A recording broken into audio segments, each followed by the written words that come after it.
ಕೆಲಸ ಕೃಷ್ಣ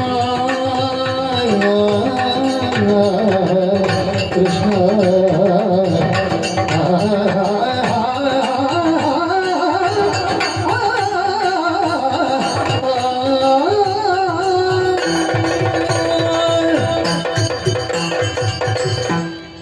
ವಿಶಾಲ ಕೋಟಿಗಳು ಮೊಳಗುವ ಕಾಲದಲ್ಲಿ ನವಚೇತನಾನ್ವಿತವಾದ ರಣಮಂಡಲದಲ್ಲಿ ಪಾಂಡವೋತ್ಸವವನ್ನು ವೃದ್ಧಿಸುವುದಕ್ಕೆ ಯಾರು ಬಂದರು, ಯಾಕೆ ಬಂದರು ಅಂತ ನೋಡ್ತಾ ನೋಡ್ತಾ ವಿಮುಖವಾದ ಪಾರ್ಥನ ರಥದ ಸಮ್ಮುಖಕ್ಕೆ ನಾನು ಬಂದು ನಿಂತರೆ ನೀಲನಿಭಾಂಗನಾದಂತಹ ಪರಮಮೂರ್ತಿ ಕೃಷ್ಣಮೂರ್ತಿ ಕರುಣಾಕರ ಪಾಲ್ಗಡಲ ವಾಸ ಇಲ್ಲಿಗೆ ವೈದೋರಿದ್ದಾನೆ, ಗರುಡು ಬರುವುದರಾಗಿ ಬಂದಿಳಿದಿದ್ದಾನೆ ಅಂತಾದರೆ ಚಮ್ಮಟಿಕೆಯನ್ನು ವಾಗೆಯನ್ನು ಹಿಡಿದು ಪಾರ್ಥನ ಸಾಗರದಲ್ಲಿ ಕುಳಿತದ್ದನ್ನು ಕಾಣುವ ಯೋಗ ಸಿಕ್ಕಿತು ಅಂತಾದರೆ ಕಂಡ ಮೇಲೆ ಪುಳಕೋತ್ಸವ ಆಗದಿರ್ತದೆ.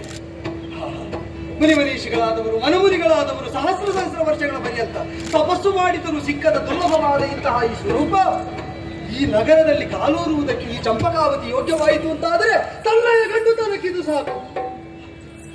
ನಾನು ಮಾತ್ರ ಬರಮಾಡಿಕೊಂಡಿದ್ದೇನೆ, ನನ್ನಿಂದ ನನಗಾಗಿ ಅಂತ ನಾನು ಆಡುವುದಕ್ಕಿಲ್ಲ.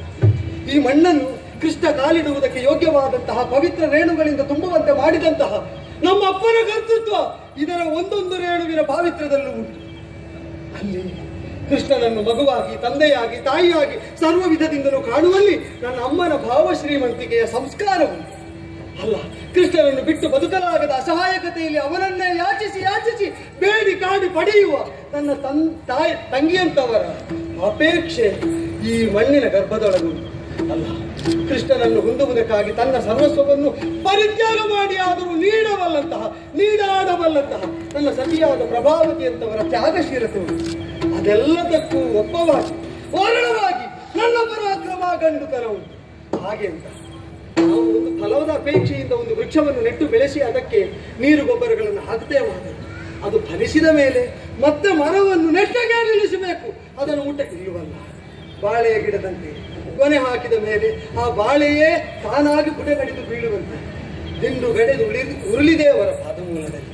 ಹೌದಲ್ಲ, ಜಯತು ಜಯತು ಮೇಘ ಶ್ಯಾಮಲಕ್ಕೂ ಅವನ, ಜಯತು ಜಯತು ಪೃಥ್ವಿ ಭಾರನಾಶೋ ಮುಕುಂದ, ಜಯತು ಜಯತು ಜಯತು ದೇವಕೀ ನಂದನೋಯಿ, ಜಯತು ಜಯತು ಕೃಷ್ಣೋ ವೃಷ್ಟಿವಂಶ ಪ್ರತೀಕ.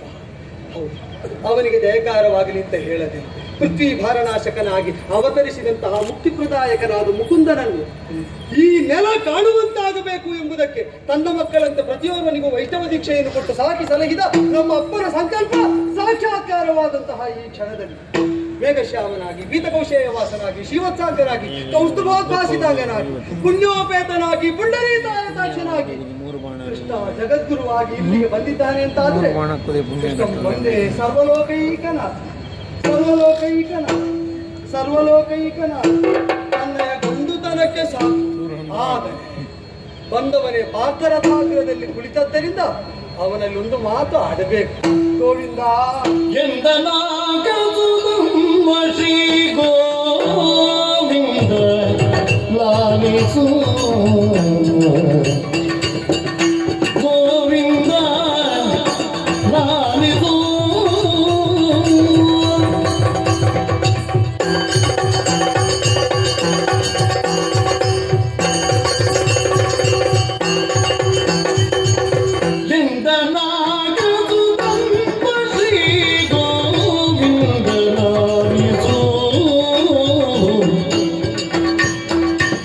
ಸತತ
ಮಧ್ಯ ಸಂಸ್ಥಂ ಗೋಪಂ ಭಜೆ ಗೋಕುಲ ಪೂರ್ಣಚಂದ್ರ ಗೋವಿಂದೋ ವೇದನಾಥ್ ಗವ. ಗೋವುಗಳನ್ನು ಮಾತ್ರ ತಿಳಿದವನಾದ್ದರಿಂದ ನೀನು ಗೋವಿಂದನಲ್ಲ, ಗೋನಾಮಕವಾದ ಇಂದ್ರಿಯಗಳನ್ನು ಅರಿತವನಾದ್ದರಿಂದ ಅದರ ಸಾಧ್ಯತೆಯನ್ನು ಮಿತಿಯನ್ನು ಚೆನ್ನಾಗಿ ತಿಳಿದು ಅದರ ಮೂಲಕವಾಗಿ ಲೋಕದ ಕಾರ್ಯವನ್ನು ಉದ್ದೀಪಿಸಿ ಪಾಲನಾಕರ್ತೃವಾದದ್ದರಿಂದ ನಿನಗೆ ಗೋವಿಂದ ಅಂತ ಅಭಿಧಾನ. ಗೋಶಬ್ದ ಪ್ರತಿಪಾದ್ಯವಾದ ಸರ್ವಕ್ಕೂ ನೀನೇ ಒಡೆಯ ಅಂತ ಲೋಕಕ್ಕೆ ಮಹೇಶನೆನಿಸಿದ ಮಹೇಂದ್ರನಾದಂತಹ ಆ ಇಂದ್ರನೇ ಸಾರಿದ್ದಾನೆ ಅಂತ ಆದ ಮೇಲೆ ಅವನ ಮಾತಿನಂತೆಯೇ ನಿನ್ನನ್ನು ಗೋವಿಂದ ಅಂತ ಅಂಗೀಕರಿಸಿ ಹೇಳ್ತೇನೆ. ಭಕ್ತಪರಾಧೀನನಾದಂತಹ ನೀನು ಭಕ್ತಿಯಿಂದಲ್ಲದೆ ಶಕ್ತಿಯಿಂದಲಾಗಲಿ ಜ್ಞಾನದಿಂದಲಾಗಲಿ ದ್ರವ್ಯದಿಂದಲಾಗಲಿ ಕ್ರೀತನಲ್ಲುವಂತೆ ಭಕ್ತಿ ಕ್ರೀತೋ ಜನಾರ್ದನ. ಜನಾರ್ದನಿಗೆ ಕ್ರಯ ಮಾಡಲಿಕ್ಕೆ ಆಗುತ್ತದೆ ಯಾವುದರಲ್ಲಿ? ಭಕ್ತಿಯಲ್ಲಿ ಶ್ರೀಮಂತರಾದವರಿಗೆ ಭಕ್ತಿಯನ್ನೇ ಪಣ್ಯವಾಗಿಸಿ ಅವರನ್ನು ಕ್ರಯ ಮಾಡುವುದಕ್ಕಾಗುತ್ತದಂತೆ. ಹಾಗೆ ನಿನ್ನನ್ನು ಕ್ರಯ ಮಾಡಿದವರು ತಮ್ಮ ಚಾರಿತ್ರ್ಯದಿಂದ ವ್ಯಕ್ತಿತ್ವದಿಂದ ಪಾಂಡವ ಪಂಚಕರು ಎಂಬುದನ್ನು ಬಂದೆ. ಆದ್ದರಿಂದಲೇ ಅವರಿಗೆ ಅಪಜಯ ಹೊಂದಗೊಡದೆ ಸತತವಾಗಿ ಕಾಯ್ತಾ ಬಂದಂತಹ ನಿನ್ನ ಮಹಾತ್ಮ್ಯವನ್ನು ಬಲ್ಲೆ, ಅವರ ಚಾರಿತ್ರ್ಯವನ್ನು ಅಲ್ಪ ಸ್ವಲ್ಪ ಬಲ್ಲೆ. ಆದರೆ ನೀನವರನ್ನು ನಿಮಿತ್ತವಾಗಿಸಿಕೊಂಡು ಜಗದ್ವ್ಯಾಪಾರವನ್ನು ನಿರ್ವಹಿಸ್ತಾ ಇದ್ದಿ ಎಂಬ ಭಾವದಿಂದ ನಿಮಿತ್ತಗಳು ಆ ನೈಮಿತ್ತಿಕನಾದಂತಹ ಆ ನಿಮಿತ್ತಗಳನ್ನು ಅರಿತು ಅದನ್ನು ಬೇಕಾದಂತೆ ಬಳಸಬಲ್ಲಂತಹ ನೀನಿಲ್ಲದೆಯೇ ನಿಷ್ಫಲ ನಿರುಪಯುಕ್ತ ಎಂಬುದನ್ನು ಸಾಧಿಸುವುದಕ್ಕೆ ಮಾತ್ರ ನಿಮಿತ್ತ ಮಾತ್ರನಾದಂತಹ ಅವನನ್ನು ಸೋಲಿಸಿ ಕೆಡಹಾಕಿದ ಕಾಲದಲ್ಲಿ ಅವನನ್ನು ನಿಮಿತ್ತವಾಗಿಸಿಕೊಂಡು ಪ್ರಪಂಚ ವ್ಯಾಪಾರ ನಿರ್ವಹಿಸುವ ನೀನೇ ಸಿದ್ಧಯಿಸಿ ಬಂದು ಅವನ ರಥಾಗ್ರದಲ್ಲಿ ವಿರಾಜಿತನಾದೆ ಪ್ರಭು. ಹೌದು, ರಥಸ್ಥಂ ಕೇಶವಂ ದೃಷ್ಟ ಪುನರ್ಜನ್ಮ ನವಿದ್ಯತೆ. ತಿಳಿದವರು ಆಡಿದ ಮಾತು.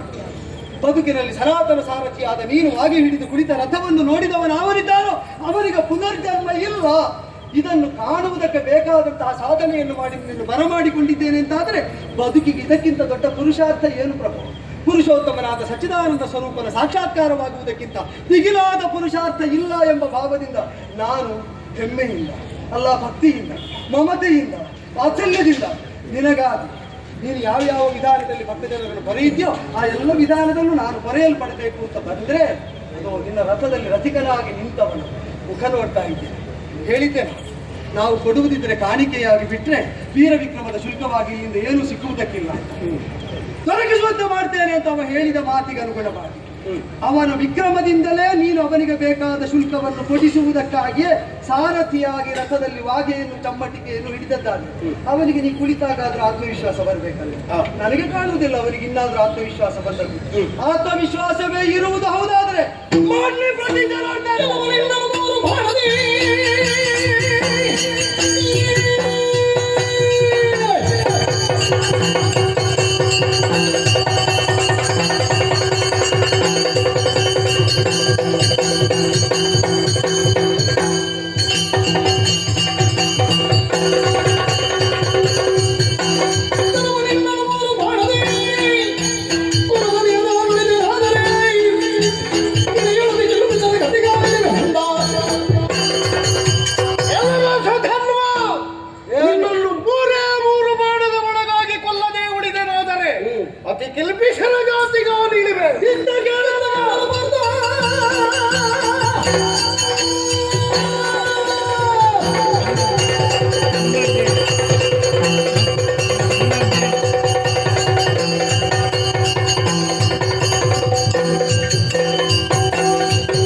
ಮಧ್ಯಪಥದಲ್ಲಿ ತುಂಡರಿಸದಿದ್ದರೆ ನಿನ್ನ ಸಾರಥಿಯಾದ ಕೃಷ್ಣರಾಯನ ಭಕ್ತರಲ್ಲ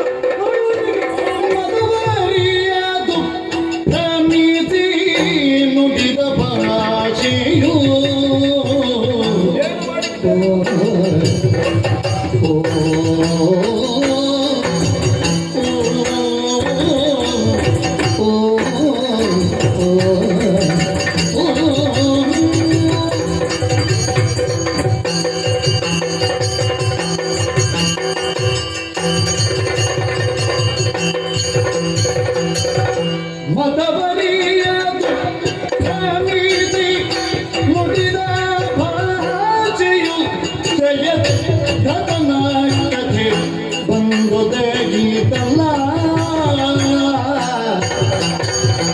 ಅತಿ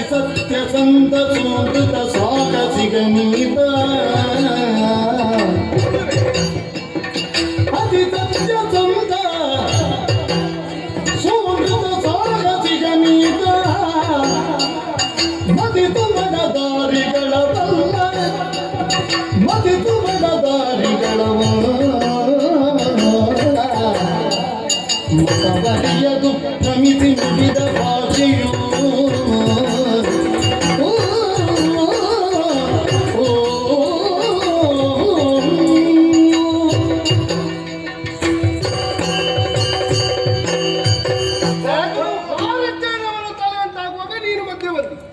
ಹಾರಿಸಬಹುದಿತ್ತು. ಮಣ್ಣಿನ ಮೂರ್ತಿಯೇ ಹೌದು ಅಂತಾದ್ರೆ, ಅದಕ್ಕೆ ಜೀವಕಳೆಯೇ ಇಲ್ಲ ಅಂತಾದ್ರೆ, ಅದು ಪ್ರಯತ್ನ ಪಡುವುದಿಲ್ಲ ಅಂತಾದ್ರೆ, ಮುಂದೆ ಹಿಂದೆ ಆಲೋಚಿಸದೆ ಎಕ್ಕಶ್ಚಿತ್ ಬಾಣದಿಂದಲೂ ಹೊಡೆದು ಸಾಯಿಸಬಹುದು, ಅದನ್ನು ಮುಗಿಸಬಹುದು. ಏನು ಅರ್ಜುನ ಇಷ್ಟರವರೆಗೆ ಮಣ್ಣಿನ ಮುದ್ದೆಯ ತಲೆ ಕಡ್ದದ? ಇಲ್ಲಿಯವರೆಗೆ ಕಳೆದದ್ದು ಮಣ್ಣಿನ ಮುದ್ದೆಯನ್ನಲ್ಲ. ಆದ್ರೆ ಪಾರ್ಥನ ವಿಕ್ರಮದ ಮುಂದೆ ಅವೆಲ್ಲವೂ ಕೂಡ ಅಷ್ಟೇ ಅನ್ನಿಸಲ್ಪಟ್ಟದ್ದವು. ಆದ್ರೆ ಇಲ್ಲಿ ಸ್ವಲ್ಪ ನೀನು ಅಪ್ರಬುದ್ಧನಾಗಿ ಹೋದೆಯೋ ಹೇಗೆ? ಹೇಗೆ? ಯಾವುದನ್ನೇ ಮಾಡುವಾಗ ಅಥವಾ ಪ್ರತಿಜ್ಞೆ ಇರಬಹುದು, ಭವಿತವ್ಯವನ್ನು ಆಲೋಚಿಸುವುದೇ ಇರಬಹುದು, ಕಾಲಿಡುವಾಗ ಕಣ್ಣಿಡಬೇಕು. ತಣ್ಣೀರೇ ಹೌದಾದ್ರೂ ತಣಿಸಿ ಕುಡಿಯುವ ಪ್ರಯತ್ನ ಮಾಡಬೇಕು. ವಿವೇಕಿಯಾದವನು ವಿವೇಚನೆಯಿಂದ ನಿರ್ಧಾರವನ್ನು ಕೈಗೊಂಡ ಅಂತಾರೆ ಸೋಲುವುದಕ್ಕೆ ಯಾವ ಕಾರಣಕ್ಕೂ ಸಾಧ್ಯವಿಲ್ಲ ಅನ್ನುವ ಯಾವ ಸುದ್ದಿವಾಚ ವಚನಗಳುಂಟೋ ಅದನ್ನು ಮರೆತವನ ಹಾಗೆ ನನಗೆ ಕಾಣ್ತದೆ. ಈಗ ನಾವು ಆಲೋಚನೆ ಮಾಡದ ಕೌರವರನ್ನು ಕೊಂದದ್ದು, ಆದ್ರೂ ನೀನು ಆಲೋಚನೆ ಮಾಡ್ಲಿಲ್ವಾ? ಅಲ್ಲ, ಈಗ ಆಲೋಚನೆ ಮಾಡದೆ ಕೌರವರನ್ನು ಕೊಂದದ್ದ ಅಲ್ಲ, ಮತ್ತೆ ಯಾಕೆ ಈ ಭವಿತವ್ಯದ ಅನೇಕ ಘಟನೆಗಳು ನಿಮ್ಮನ್ನು ಅವರ ಕುರಿತಾಗಿ ದ್ವೇಷವನ್ನೇ ತಳೆದು, ಈಗ ನೀವು ಪ್ರತಿಜ್ಞೆ ಮಾಡುವಾಗಲೂ ಆದ್ರೂ ಆಗ ಹೇಳಿದ್ದೇನು, ಯಾವ ಕೌರವರು ಎನ್ನುವವರಿದ್ದಾರೆ ನಮಗೆ ನನ್ನ ಹೆಂಡತಿಗೆ ಹೇಗೆ ತಪ್ಪಿದ್ದಾರೋ ಇವರನ್ನು ಗುರುಕುಲದಲ್ಲಿ ಆಗುವಂತಹ ರಣಾಂಗಣದಲ್ಲಿ ನಾನು ಕೊಲ್ಲುತ್ತೇನೆ, ನಾವು ಆಡಿದ್ದನ್ನು ದೇವರು ಸತ್ಯಗೊಳಿಸ್ತಾರೆ ಅನ್ನುವುದು. ಹಾಗಾದ್ರೆ ದೇವರು ಸತ್ಯಗೊಳಿಸ್ತಾರೆ ಎನ್ನುವುದಕ್ಕೆ ನೀವು ಆತ್ಯಂತಿಕವಾಗಿ ನಂಬಿದಂತ ಇಲ್ಲಿಯೂ ಹಾಗೆ ನನ್ನ ಪ್ರತಿಜ್ಞೆಯನ್ನು ದೇವನಾದ ನೀನು ಸತ್ಯಗೊಳಿಸ್ತೀ ಇಲ್ಲ. ಯಾಕಂದ್ರೆ ವಿಷಯ ಉಂಟು. ಈಗ ಅವನ ಅಪ್ಪ ಹೇಗೆ ಕುದುರೆ ಕಟ್ಟಿದ? ನನ್ನನ್ನು ನಂಬಿಯೇ ಕಟ್ಟಿದ. ನಿನ್ನನ್ನು ನೋಡಿ ತನುಮನವನ್ನು ಸಾರ್ಥಕಗೊಳಿಸಬೇಕು ಅಂತ ನೀನು ಬಂದಿಯೋ ಇಲ್ವೋ? ಅಲ್ಲಿಗೆ ಅವನು ನಿಲ್ಲಿಸಬೇಕೋ ಬೇಡವಾ? ನಿಲ್ಲಿಸಿದನೋ? ಆಗುವುದಿಲ್ಲ. ನಿಲ್ಲಿಸಲಿಲ್ಲ. ಏನ್ ಹೇಳಿದ? ಯಾಕೆ ನಿಲ್ಲಿಸಲಿಲ್ಲ ಅಂತ ಕೇಳಿ. ಯಾಕೆ? ಒಬ್ಬ ಆತ ನಾನು ನಿನಗೆ ಗೀತೆಯನ್ನು ಬೋಧಿಸುವಾಗಲೇ ಸ್ಪಷ್ಟ ಹೇಳಿದ್ದೇನೆ, ಒಂದೊಂದು ವರ್ಗದ ಅಥವಾ ಒಂದೊಂದು ವಿಚಾರಗಳಲ್ಲಿ ವೈಶ್ಯನಾದವನು ಹೇಗೆ ದೇವರನ್ನು ಕಾಣಬೇಕು, ಅಥವಾ ಶೂದ್ರನಾದವನು ದೇವರನ್ನು ಹೇಗೆ ಕಾಣಬೇಕು, ಕ್ಷಾತ್ರ ಹೇಗೆ ದೇವರನ್ನು ಕಾಣಬೇಕು ಅನ್ನೋದಕ್ಕೆ ಸ್ಪಷ್ಟ ಹೇಳಿದ್ದೆ. ಕ್ಷಾತ್ರದಂತೆ ದೇವರನ್ನು ಕಾಣಲಿಕ್ಕೆ ಹಂಬಲಿಸ್ತಾನೆ ಅಂತಾದ್ರೆ ಯುದ್ಧದಲ್ಲಿ ನನ್ನನ್ನು ಕೆಳಗಿದ, ನೀನು ಬಂದ ಮೇಲೆ ಯುದ್ಧವನ್ನೇ ಮುಂದುವರಿಸಿ ನಿನ್ನನ್ನು ನೋಡಬೇಕು ಅಂತ ಆಸೆ ಪಟ್ರೆ ನಾನು ಯುದ್ಧದ ಒಬ್ಬ ರಥಿಯಾಗಿ ಅಲ್ವಾ? ಈಗ ಯುದ್ಧ ನೀನು ಮಾಡುದಲ್ಲ, ನಾನೇ ಮಾಡುದಲ್ವ? ನಾನೇ ಬಾಣ ಹೂಡಬೇಕು ಬಿಟ್ರೆ ಬೇರೆಯವರಲ್ವಲ್ಲ. ಅದಕ್ಕೆ ಹೇಳಿದ್ದು ನಾನು ಪ್ರತಿಜ್ಞೆ, ಸರಿಯಾದ ಬಾಣದ ಒಳಗೆ ಅವನನ್ನು ಕೊಲ್ತೇನೆ. ಸರಿಯಾದ ಈಗ ಯುದ್ಧದಲ್ಲೇ ನಿನ್ನನ್ನು ನೋಡುವುದು ಹೌದಾದ್ರೆ ನಿನ್ನ ಪಾದ ಸಾಕ್ಷಿ ಅಂತ ಹೇಳುದು ಯಾಕೆ? ಈಗ ಅವನ ಯುದ್ಧದಲ್ಲಿ ನೀನು ಸೋತ ಕಾರಣ ಅಥವಾ ವ್ಯತಿಸಿ ಸೂತನಳಿ ಈ ಸುಧನ್ವನನ್ನು ಗೆಲ್ಲುವ ಬಗೆ ಹೇಗೆ, ನನಗೊಂದು ದಾರಿ ತೋರಿಸಬೇಕು ಅಂತ ಆದ್ರೆ ಮುಕುಂದನೇ ಬರಬೇಕು ಅಂತ ನೀನು ಸ್ಮರಣೆ ಮಾಡಿದ್ದಿ ಅನ್ನುವುದಕ್ಕೆ ಮೂಲ ಧಾತು ಕಾರಣ ಯಾರು ಅಂತ ಕೇಳಿದ್ರೆ ಸುಧನ್ವನ ಪರಾಕ್ರಮವೇ ಹೌದಾ? ಹಾಗಾದ್ರೆ ಅವನಾಗೆ ಬರಿಸಿದ್ದಾನೆ ಎನ್ನುವುದು ಒಂದು ವಿಷಯವೇ, ನೀನು ಸ್ಮರಿಸಿದ್ದಿ ಅನ್ನುವುದು ವಿಚಾರವೇ. ಅದಕ್ಕಿಂತಲೂ ನಿನ್ನ ಪ್ರತಿಜ್ಞೆಯಲ್ಲಿ ಸ್ಪಷ್ಟತೆ ಇಲ್ಲ ಅಂತ ಯಾಕೆ ಆಡಿದ್ದು ಕೇಳಿದ್ರೆ, ಜಗತ್ ರಣಾಂಗನೇಯಸ್ಯ ಸ್ಮರಣಂ ಜಯ ಕಾರಣಂ. ಋಷಿ ಮುನೀಷಿಗಳೆಲ್ಲವರು ಕೂಡ ಅದನ್ನು ಸ್ಪಷ್ಟ ಹೇಳಿದ್ದಾರೆ.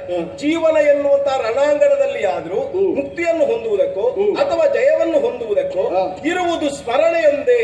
ಒಂದು ವೇಳೆ ಶ್ರೀಕೃಷ್ಣ ಬ್ರಹ್ಮನೇ ಕಾಣಿಸಿದ ಅಂತಾದ್ರೆ ಅದು ಸರ್ವವನ್ನೂ ಕೂಡ ಸಾಧಿಸಲ್ಪಡ್ತದೆ ಎನ್ನುವಂತಹ ಸೂಕ್ತಿ ವಚನಗಳೇ ಉಂಟು. ಈಗ ನೀನೇನು ಮಾಡಿದೆ? ಎಲ್ಲವೋ ನಿನ್ನನ್ನು ಮೂರು ಬಾಣದಿ ಕೊಲಲರಿಯದೆ ತಾನು ಉಳಿದೆನಾದರೆ ತರೆಯೊಳಗೆ ಕಿಲ್ಬಿಷನ ಗತಿಗಾಣಿಲಿವೆ. ಯೋಚನೆ ಮಾಡು, ನಾನು ಬಂದಿದ್ದೇನೆ, ನನ್ನನ್ನು ಸ್ಮರಿಸಿದ್ದಿ, ನಾನಿರುತ್ತಾ ನಿನಗೆ ಜಯ ಬರ್ತದೆ ಎನ್ನುವುದು ಆತ್ಯಂತಿಕವಾದ ವಿಚಾರ. ಕುರುಕ್ಷೇತ್ರದ ಯುದ್ಧದಲ್ಲಿ ಇರಬಹುದು, ಸೈಂಧವ ವಧಾ ಪ್ರಕರಣದಲ್ಲಿ ಇರಬಹುದು, ಅನೇಕ ಘಟನೆಯೇ ಇರಬಹುದು. ನಾನಿರುತ್ತಾ ನಿನಗೆ ವಿಜಯ ಬರ್ತದೆ ಅಂತ ಇರುವಾಗ ನೀನಂತಹ ಶಪಥ ಮಾಡಬೇಕಾದ ಅವಶ್ಯಕತೆ ಇಳಿಯುವುದಿಲ್ಲ ಅಂತದರ ಅರ್ಥ. ನೀನಿರುವಾಗ ನನ್ನನ್ನು ಇಳಿಸಲಾರೆ, ನಾನು ಇಳಿಯುವುದಕ್ಕೆ ಸಾಧ್ಯ ಇಲ್ಲ ಅಂತ. ಈಗ ಅದು ಸಂಶಯ ಬಂದಾಗ ಆಗಿಲ್ವಾ? ಸಂಶಯವನ್ನು ಪ್ರತಿಪಾದಿಸಿ ಒಂದು ಪ್ರತಿಜ್ಞೆ ಮಾಡುವಾಗ ಹಾಗೆ ಇಷ್ಟನ್ನು ನಾನು ಮಾಡದೇ ಇದ್ರೆ ಇಂಥದ್ದಾಗಲಿ.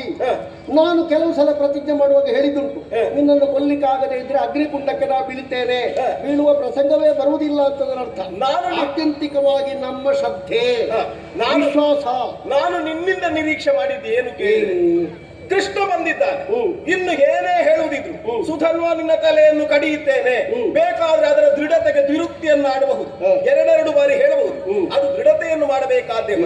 ನನಗೆ ಅರ್ಥ ಆದದ್ದು, ನೀನು ಬಂದು ಯುದ್ಧವನ್ನೇ ಮುಂದುವರಿಯುತ್ತಿ ಅಂತ ಆಗುವಾಗ ಯೋಧನಾಗಿ ಹೋರಾಟದ ಕಣದಲ್ಲಿ ನಾನೇ ಸ್ಪರ್ಧಿಸುವುದು ಎನ್ನುವುದರಿಂದ ನನ್ನ ಪ್ರತಿಜ್ಞೆ. ಆದ್ರೆ ಒಂದುಂಟು, ಏನು? ನೀನು ಅಷ್ಟು ಸುಲಭದಲ್ಲಿ ಮುಗಿಸಲಿಕ್ಕೆ ಬ್ರಹ್ಮಾಸ್ತ್ರವೇ ಮೊದಲಾದ ಅಸ್ತ್ರ ಪ್ರಯೋಗವಾಗಿದೆ. ಸರಿ. ಹೆಚ್ಚೇನು ನೀನು ಪ್ರತಿಜ್ಞೆ ಮಾಡಿದ ಕಾಲಕ್ಕೆ ಅವನೆಸೆದ ಅಸ್ತ್ರದಲ್ಲಿ ನಿನ್ನ ರಥ ಜಾರಿದೆ. ಅದು ನಾನು ಇರುವಂತಹ ಆ ರಥವೇ ಹಿಂದಕ್ಕೆ ಸರಿದಿದೆ. ಹಾಗಾದ್ರೆ ಅವನ ವೀರ ವಿಕ್ರಮತ್ವ ಎಷ್ಟು ಅಂತ ಯೋಚನೆ ಮಾಡಿ ನಿನ್ನನ್ನು ನಾನು ಈ ರೀತಿಯಾಗಿ ಇನ್ನ ಶಪಥ ಉಳಿಸುವುದಕ್ಕೆ ಮುಂದುವರಿಯೋಣವೇ ಅಂತ ಆಲೋಚನೆ ಮಾಡಿದ್ರೆ ಸೈಂಧವನಂತೆ ಪರಮಾನಿನಿಯರ ಮೇಲೆ ಕಣ್ಣಿಡುವವನಲ್ಲ. ಈಗ ಆತ್ಯಂತಿಕವಾಗಿ ನಿನ್ನಲ್ಲಿ ನಾನು ಒಂದು ಕೇಳು, ಅವ ನಮ್ಮ ಕುದುರೆಯನ್ನು ಕಟ್ಟಿದರಲ್ಲ, ಸರಿಯಾ ತಪ್ಪ? ಕಟ್ಟಿದ್ದು ಸರಿ. ಹಾಗಾದ್ರೆ ಬಿಡಿಸಿಕೊಳ್ಳುವುದು ಯಾಕೆ ನಾವು? ಬಿಡಿಸಿಕೊಳ್ಳುವುದು ಸರಿ. ಹಾಗಾದ್ರೆ ಯಾವುದೀಗ ಸರಿ? ನೀನು ಯಾವ ಸರಿಗೆ ನಿಲ್ತಿ? ಅವ ಕಟ್ಟಿದ ಸರಿಗೆ ನಿಲ್ತೀಯೋ, ಬಿಡಿಸುವ ಸರಿಗೆ ನಿಲ್ತೀಯೋ? ಬಿಡಿಸುವ ಸರಿಗಾಗಿಯೇ ನಿಲ್ಲಲೇಬೇಕು. ಹಾಗಾದ್ರೆ ಬಿಡಿಸಬೇಕು, ಬೇಕಲ್ಲ. ಕಟ್ಟಿದವನನ್ನು ನಾವು ಪರಾಮರ್ಶೆ ಮಾಡಬೇಕು. ಈಗ ಚಿನ್ನವನ್ನು ಗುಲಗಂಜಿಯಲ್ಲಿ ತೂಗುತ್ತೇವೆ ಎನ್ನುವುದರಿಂದ ಚಿನ್ನಕ್ಕೂ ಗುಲಗಂಜಿಗೂ ಒಂದೇ ರೀತಿಯಾದ ವ್ಯವಸ್ಥೆ ಅಲ್ಲ. ಈಗ ಏನು ವ್ಯವಸ್ಥೆ? ಇವನನ್ನು ಕೊಲ್ಲುವುದಕ್ಕೆ ಏನು ವ್ಯವಸ್ಥೆ? ಈಗ ಕೊಲ್ಲುವ ನಿವಾರಿಸಲ್ಪಡದೆ ಇದ್ರೆ ಕಟ್ಟಿದ ಕುದುರೆ ಬಿಡಲ್ಪಡುವುದಿಲ್ಲ. ಬಿಡಿಸಬೇಕು ಅಂತಾದ್ರೆ ಏನು? ಅವ ಎಷ್ಟು ಎತ್ತರ ಗೊತ್ತುಂಟ?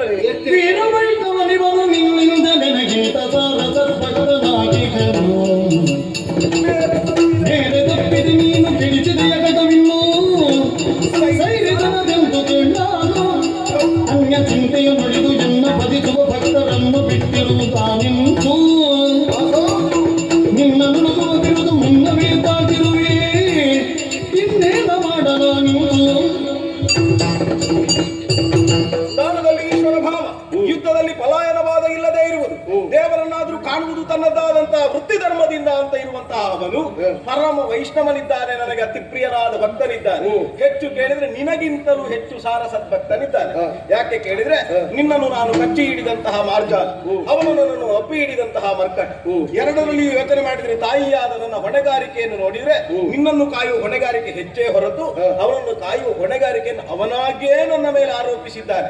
ಒಬ್ಬನನ್ನು ನಂಬಿದ್ದಾನೆ ಅಂತಾದ್ರೆ ನಂಬಿಕೆಗೆ ಅರ್ಹವಾದ ವ್ಯವಹಾರದಲ್ಲೇ ತೊಡಗಬೇಕು, ನಂಬಿಕೆಗೆ ದ್ರೋಹವನ್ನೇ ಕೂಡದು. ಇಲ್ಲಿ ಸರಿ ಉಂಟಲ್ಲ, ನನ್ನನ್ನು ನೀನೇ ಕಚ್ಚಿಕೊಂಡು ಹೋಗ್ತಿ, ಅವ ನಿನ್ನನ್ನು ಹಿಡ್ಕೊಳ್ತಾನೆ.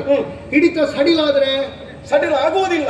ಆದ್ರೆ ಅವನನ್ನು ಕೊಲ್ಲುವುದು ದೊಡ್ಡ ವಿಚಾರ ಅಲ್ಲ. ಧಾರ್ಮಿಕರಾದಂತಹ ನಾವು ಕಟ್ಟಿ ಬಿಟ್ಟ ಕುದುರೆಯನ್ನು ಕಟ್ಟಿದ್ದೇ ಅವನ ಸಡಿಲತನಕ್ಕೆ ಕಾರಣ. ಈಗ ಅದನ್ನು ನಿರ್ಣಯ ಮಾಡ್ಲಿಕ್ಕೆ ಆಗುವುದಿಲ್ಲ. ಯಾಕೆ ಅಂತ ಕೇಳಿದ್ರೆ ಅವನ ಶಪಥದಲ್ಲಿ ನಾನು ಸ್ಪಷ್ಟತೆಯನ್ನು ನಾನು ತೀರ್ಮಾನಿಸಿದ್ದೇನೆ. ಜಯವ ವಾರ್ತೆಗೆ ಪಾಲಿಸುವೆನೆಂಬ ನಿರ್ಣಯವ ಬಲ್ಲೆನು ದೇವ. ಇನ್ನು ಅಂತರಂಗ ನನಗೆ ಗೊತ್ತಿದೆ. ಹಾಗೆಂದು ಅವನದ್ದಾದಂತಹ ಶೌರ್ಯಾತಿಶಯವನ್ನು ಕಾಣಬೇಕನ್ನುವುದಕ್ಕಾಗಿ ನಾನು ನಿನ್ನಲ್ಲಿ ಕೇಳುತ್ತೇನೆ. ಅವ ಪ್ರತಿಜ್ಞೆ ಮಾಡಿ ನೀನು ಅವನನ್ನು ಗೆಲ್ಲಿಸ್ತಿ ಅಂತಲೂ ಗೊತ್ತಿದೆ, ಅಂದ್ರೆ ನನ್ನನ್ನು ಗೆಲ್ಲಿಸ್ತಿ ಅಂತಲೂ ಗೊತ್ತಿದೆ. ನಾ ಪ್ರತಿಜ್ಞೆ ಮಾಡಿ ಅವನನ್ನು ಕೊಲ್ಲಬೇಕು ಅಂತಲೂ ಅವನಿಗುಂಟು, ಆಯ್ತಲ್ಲ. ಆದ್ರೆ ಒಂದುಂಟು, ಏನು? ಕೃತಜ್ಞೇ ನಾಸ್ತಿ ನಿಷ್ಕೃತಿ. ಕೃತಜ್ಞನಾದವನಿಗೆ ಯಾವ ಕಾರಣಕ್ಕೂ ತನ್ನ ದೋಷವನ್ನು ಪೂರ್ಣವೈಗೊಳಿಸುವುದಕ್ಕೆ ನನ್ನನ್ನು ನಂಬಿದ್ದಾನೆ ಅಂತ ಆದ್ರೆ ಅವನ ಕೈ ಬಿಡುವುದಕ್ಕಾಗದೇ ಇರುವ ಸಂದಿಗ್ಧತೆ. ನಿನ್ನನ್ನು ಉಳಿಸ್ತೇನೆ ಎನ್ನುವುದು ನಿನ್ನ ಮಾತಿಗೆ ಕೊಟ್ಟಂತಹ ವಚನ. ಉಭಯರನ್ನು ಕಾಯಬೇಕು ಅನ್ನುವಂತಹ ತತ್ವಕ್ಕೆ ಬದ್ಧನಾದ ನನಗೆ ಹೊರಗೋಗುವುದು ಹೇಗೆ ಎನ್ನುವುದೇ ನನಗೆ ಚಿಂತೆ. ದೈವವನ್ನು ಹಿಡ್ಕೊಳ್ತೇನೆ ಅಂತ ಅವನಿಗೆ, ದೈವವನ್ನು ಹಿಡ್ಕೊಳ್ಳುವಲ್ಲಿ ಕಟಿಬದ್ಧನಾಗಲಿ, ನಿನಗೆ ಯಾಕೆ ಸಮಸ್ಯೆ ಅಲ್ಲ?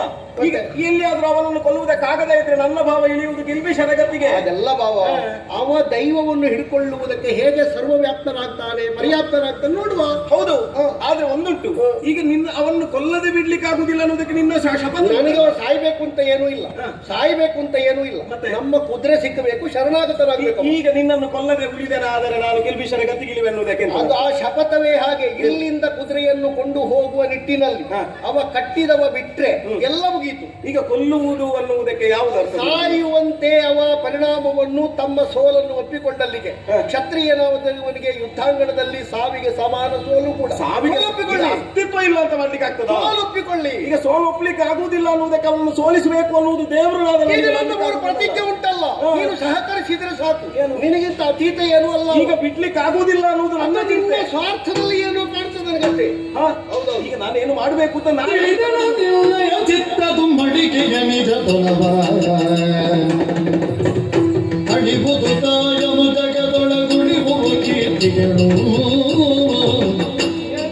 ಶ್ರೀಲೋರನಿಗೆ ಪಾಂಡವ ಬಾಲಕ ನಿಂಬಿ ಬಿರುದನು ಮುರುಗದಿ ಬಿಡಿದಿಗೆಯು ನಾನು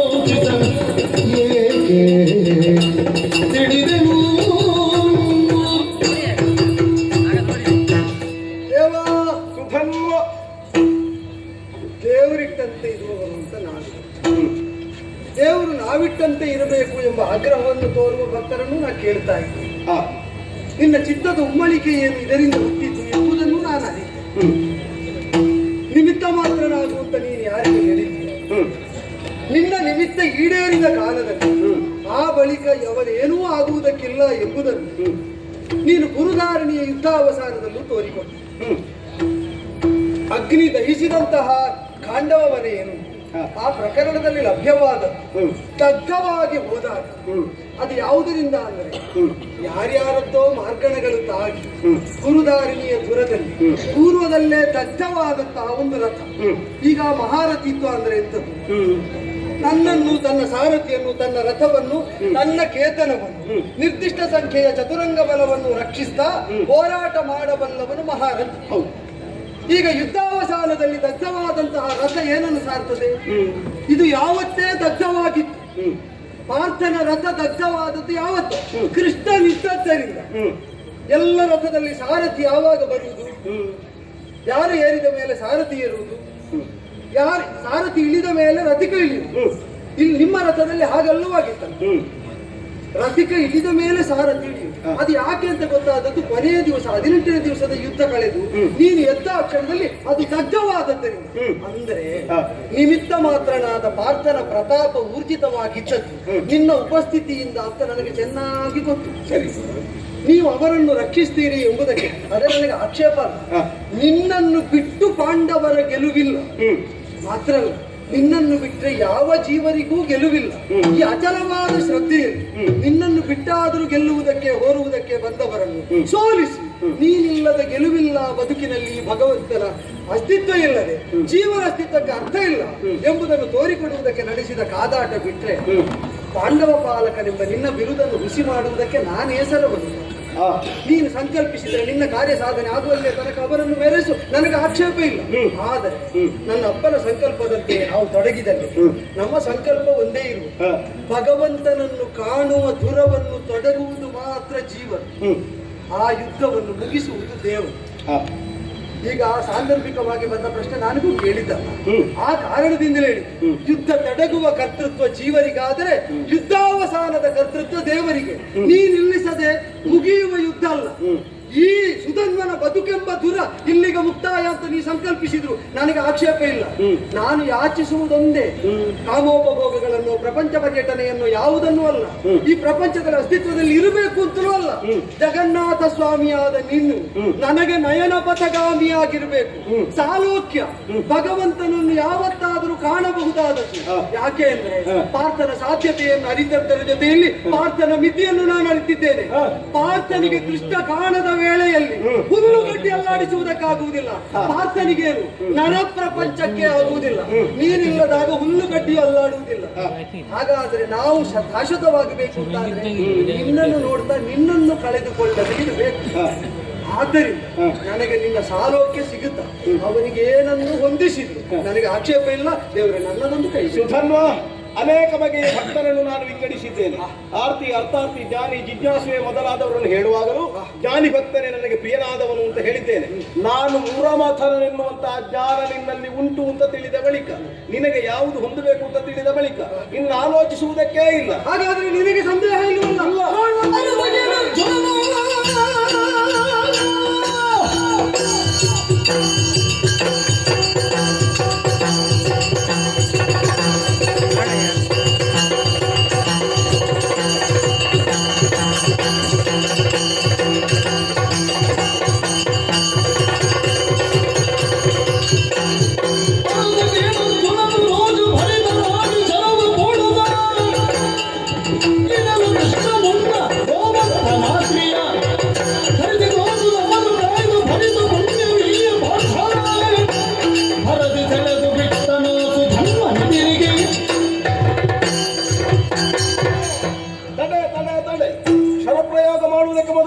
ಶರಗಳಿಗೆ ಬೇಕಾದಂತಹ ಪುಣ್ಯವನ್ನು ಧಾರೆ ಎರೆಯಬೇಕು ಅಂತ ಇದ್ದೇನೆ. ಹಿಂದೆ ಗೋಕುಲವನ್ನು, ಗೋವುಗಳನ್ನು ಕಾಯುವುದಕ್ಕೆ ಬೇಕಾಗಿ ಗೋವರ್ಧನಾದ್ರಿಯನ್ನು ಎತ್ತಿ ಗೋವಿಂದರಾಯ ಪಟ್ಟವನ್ನು ಸ್ವೀಕರಿಸಿದಂತಹ ಪರಮ ಪುಣ್ಯ ಈ ಬಾಣಕ್ಕೆ ಧಾರೆ ಎರೆದಿದ್ದೇನೆ.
ಒಂದು ಸರ್ವ ಮೂಢ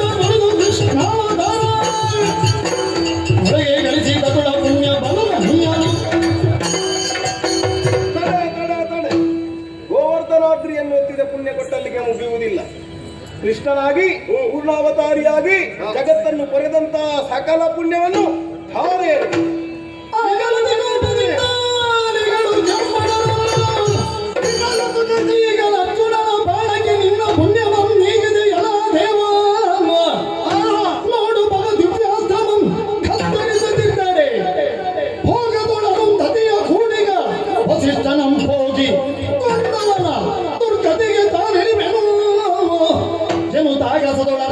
ತಪ್ಪ ಸರಳಂ ಸುಧನ್ವನಿ ಕೈದನು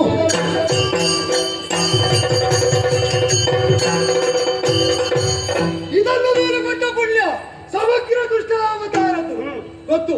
ಅದಕ್ಕೆ ಫಲವಾಗಿ ಪಾಪ ಸಂಕಲ್ಪ ಮಾಡ್ತೇನೆ ಕೇಳು.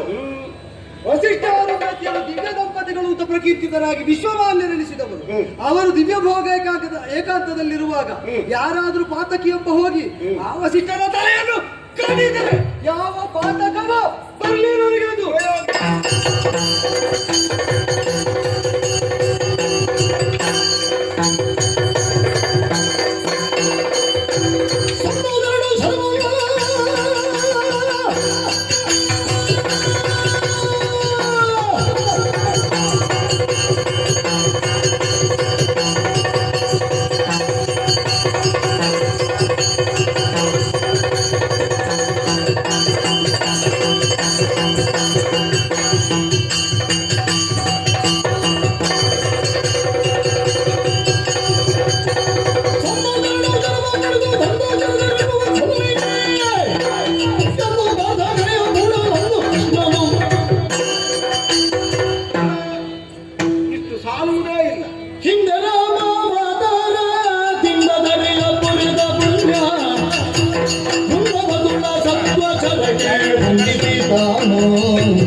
ಆಲೋಚಿಸಬೇಕಾದಿಲ್ಲ.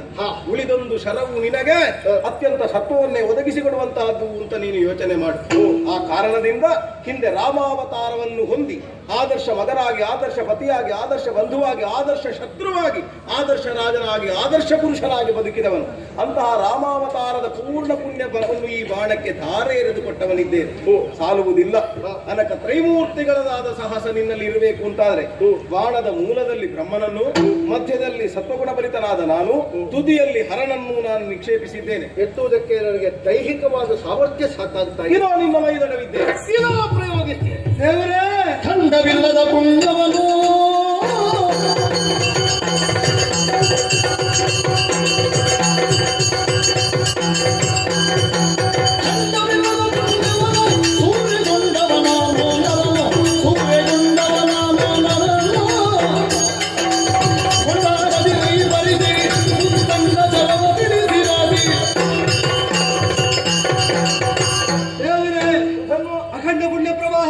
ಖಂಡವಾಗಿ ಕರ್ಮಾಧ್ಯಕ್ಷನಾದ ನೀನು ದಾರಿ ಎರೆದುಕೊಡ್ತಾ ಇರುವಾಗ ಇದನ್ನು ಹೊತ್ತಂತಹ ಪಾರ್ಥನ ತೋಳುಗಳ ಬಲವು ಹೆಚ್ಚು, ಕೊಟ್ಟ ನಿನ್ನ ಔದಾರ್ಯ ಹೆಚ್ಚು, ಖಂಡಿಸಿದ ಪರಾಕ್ರಮ ಹೆಚ್ಚು.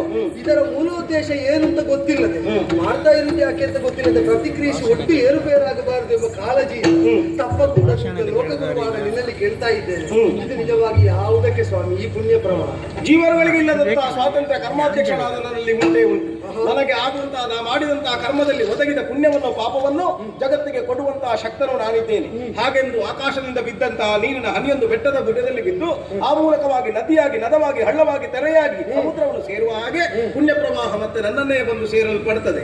ಹಾಗಾದ್ರೆ ಇಲ್ಲೇನು ಅಂತ ಯೋಚನೆ ಮಾಡಿದ್ರೆ, ಒಂದು ಭತ್ತ ಒಂದು ಬೆಳೆಯಲ್ಲಿ ಬರ್ತದೆ. ಆ ಭತ್ತದ ಹೊಟ್ಟನ್ನು ಕಲಚಿದಾಗ ಅಕ್ಕಿ ಆಗುತ್ತದೆ. ಅದೇ ಅಕ್ಕಿಯನ್ನು ಅನ್ನವನ್ನಾಗಿಸಿದ ಬಳಿಕ ಅದು ದೇವರಿಗೆ ಅನ್ನಾದನಿಗೆ ಅದು ಅವನಿಗೆ ಒದಗುವಂತಹ ನೈವೇದ್ಯವಾಗುತ್ತದೆ. ದೇವರನ್ನು ಸೇರಿದ ಬಳಿಕ ಮತ್ತೆ ಮರು ಹುಟ್ಟಿಲ್ಲ. ಹುಟ್ಟಿರುವಂತಹ ಭತ್ತಕ್ಕೆ ಮರು ಹುಟ್ಟುಂಟು. ಈಗಾಗಲೇ ನೀನು ಮೈ ಎನ್ನುವಂತಹ ಹೊಟ್ಟನ್ನು ಹೊಂದಿದವನೇ ಇದ್ದೀಯ. ನೀನು ಒಂದು ವೇಳೆ ಈ ಬಾಣಕ್ಕೆ ಆಹುತಿಯಾದೆ ಅಂತಾದ್ರೆ ಜಿತೇನ ಲಭ್ಯತೆ ಲಕ್ಷ್ಮೀ ಮೃತೇನಾಪಿ ಸುರಾಂಗನ ಕ್ಷಣ ವಿದ್ವಂಶನಾಂ ಕಾಯೇ ಕಾಂತಿಂತ ಮರಣೆ ರणे ಎನ್ನುವ ಹಾಗೆ ಯೋಧನಾದವನು ರಣಾಂಗಣದಲ್ಲಿ ಸತ್ತನಾದರೂ ಸಿಗುವುದು ಸ್ವರ್ಗದ ಪುಣ್ಯ ಭೋಗ. ಹಾಗಾದ್ರೆ ಸ್ವರ್ಗದಲ್ಲಿ ಆದರೂ ತನ್ನ ಪುಣ್ಯವನ್ನು ಕಳಕೊಂಡಾಗ ಮತ್ತೆ ಮರಳಿ ಭೂಮಿಯಲ್ಲಿ ಹುಟ್ಟಲೇಬೇಕು. ಪಾಪವನ್ನು ಮಾಡಿದ ಆದರೆ ನರಕವನ್ನು ಹೊಂದಿ ಮತ್ತೆ ಮರಳಿ ಹುಟ್ಟಬೇಕು. ಭೂಮಿಯಲ್ಲಿ ಮತ್ತೆ ಅವನು ಪುಣ್ಯವನ್ನು ಆಚರಿಸಬೇಕು. ಪುಣ್ಯ ಪಾಪಗಳಿಗೆ ವಿರಕ್ತವಾದ ಮುಕ್ತಾತ್ಮರೇ ಇರುವಂತಹ ಲೋಕವೇ ವೈಕುಂಠ. ನೀ ಬಯಸಿದ್ದು ಸಾಲೋಕ್ಯವನ್ನು ಪಡೆಯಬೇಕು ಅಂತಾದ್ರೆ ನೀನು ಕೇವಲನಾಗಬೇಕು. ಈಗಾಗಲೇ ಪ್ರಯೋಗಿಸಿದ ಎಲ್ಲ ಅಸ್ತ್ರಗಳನ್ನು ಖಂಡಿಸುವಾಗ ನೀನಾಡಿದ ಮಾತಿಷ್ಟೇ. ಪ್ರತಿಯೊಂದು ಬಾರಿಯೂ ಪಾಪ ಸಂಕಲ್ಪವನ್ನು ಮಾಡಿ ನಿನ್ನನ್ನು ನೀನು ಕಳಕೊಳ್ಳುತ್ತಾ ಕೇವಲನಾಗುತ್ತಾ ಸಾಗಿದೆ. ಈಗಲಾದರೂ ಅಷ್ಟೇ ಉಳಿದ ನಿನ್ನ ಪುಣ್ಯದ ಅಂಶವನ್ನು ಇದಕ್ಕೆ ಪಾಪ ಸಂಕಲ್ಪ ಮಾಡುವ ಮೂಲಕವಾಗಿ ಕಳಕೊಂಡು ನನ್ನದ್ದಾದ ಲೋಕವನ್ನು ಸೇರುತ್ತೀಯೋ ಅಲ್ಲ ಈ ಬಾಣಕ್ಕೆ ಕೊರಳೊಡ್ಡಿ ಸ್ವರ್ಗ ಇರ್ತೀಯೋ. ದೇವರೇ, ನಿನ್ನಿಂದ ನನಗೀತ ಸಾರ ಸದ್ಭಕ್ತನಾಗಿ ನಿನ್ನ ಚಿತ್ತದುಂಬಳಿಕೆಯನ್ನು ತಿಳಿಯುವಾಗ ನಿನ್ನ ಮಾತನ್ನು ಕೇಳಿದ್ದು ನಾನು ಹಾಗೆ. ಆ ಮಾತಿಗೆ ವ್ಯಾಖ್ಯಾನ ಏನು ಅಂತ ಈಗ ತೋರಿಕೊಟ್ಟೆ. ಹುಟ್ಟೆಂಬ ಹೊಟ್ಟನ್ನು ಕಳಚಿ ನನಗೆ ಶಾಶ್ವತವಾದ ಪರಮಗತಿಯನ್ನು ಜಗನ್ನಾಥ ಸ್ವಾಮಿ ಸತತವಾಗಿ ನೋಡಲ್ಪಡ್ತಾ ಇರುವ ಸ್ಥಿತಿಯನ್ನು ಅನುಗ್ರಹಿಸುವುದಕ್ಕೆ ನೀನು ಮಾಡ್ತಾ ಇರುವ ತಂತ್ರ ಇದು ಅಂತಾದರೆ ನನ್ನ ಎಲ್ಲ ಪುಣ್ಯಶೇಷ ಕಳೆಯುವುದಕ್ಕೆ ಇದನ್ನು ಕಡಿಯದಿದ್ದರೆ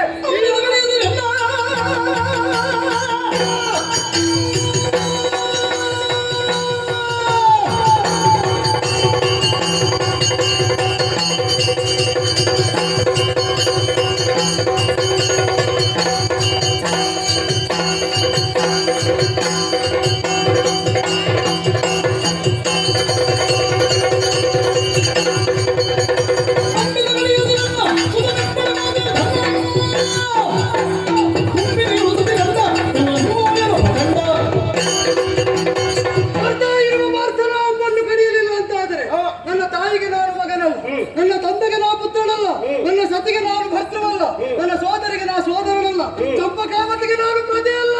ಸಾಲದು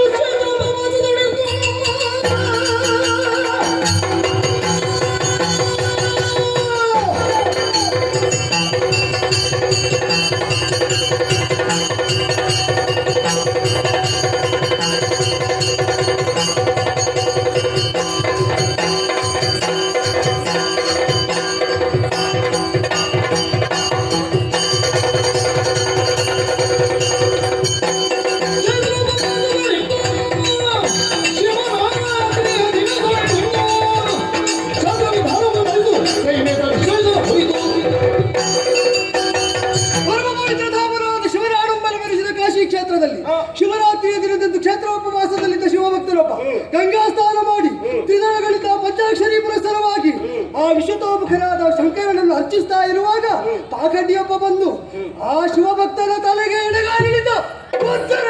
ಬರಬಹುದಾದ ಪಾತಕ ಇದು ಕಡಿಯದಿದ್ದರೆ ನನಗೆ ತೆಗೆಯುವುದೇ.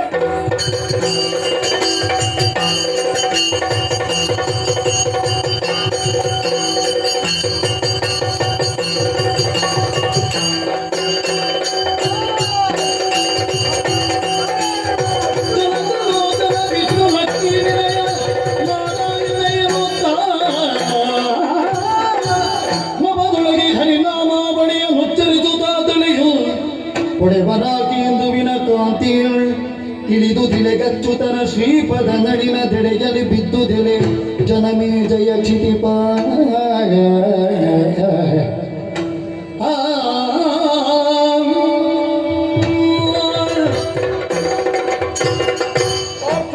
ದೇವರೇ, ಪುರುಷ ಪ್ರಯತ್ನದ ಪರಾಕಾಷ್ಠ ಎಷ್ಟು ಅನ್ನುವುದನ್ನು ಸುಧನ್ವ ತೋರಿಸಿದ.